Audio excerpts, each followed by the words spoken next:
PM Bhojpuri लोकगीत में आप लोग का स्वागत है। आज आप लोग के लिए एक प्यारा से जबरदस्त गारी गीत है, तो एक बार आप लोग जरूर सुनिएगा। निबिया के पेड़वा पे है। निबिया का पेड़ जीनता का हो समादे रामा, निबिया का पेड़ जीनता का हो समादे रामा। अरे निबिया पे बैठल बाबा नारावा, हाँ सीताराम से बजो। अरे निबिया पे बैठल बाबा नारावा, हाँ सीताराम से बजो। ओही रे बनरवा तोहरे बहिनी के बतारवा, ओही रे बनरवा तोहरे बहिनी के बतारवा। अरे तोहारो तलगा बहनोई, हाँ सीताराम से बजो। अरे तोहारो तलगा बहनोई, हाँ सीताराम से बजो।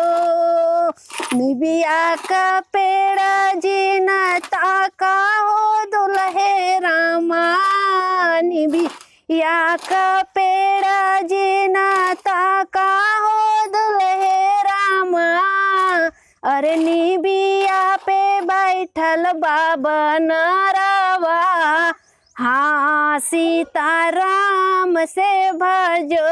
अरे निबिया पे बैठल बाबा नारावा, हाँ सीताराम से भजो।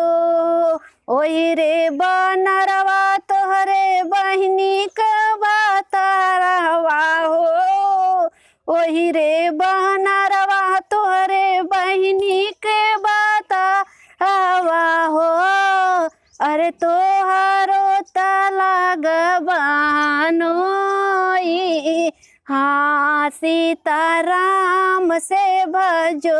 अरे तोहारो तलगा बहनोई, हाँ सीताराम से भजो। निबिया का पेड़ जिनता क्या हो बरती हवा रामा, निबिया का पेड़ जिनता का हो बरती हवा रामा। अरे निबिया पे बैठल बाबा नारावा, हाँ सीताराम से भजो। अरे ओई निबिया पे बैठल बाबा नारावा, हाँ सीताराम।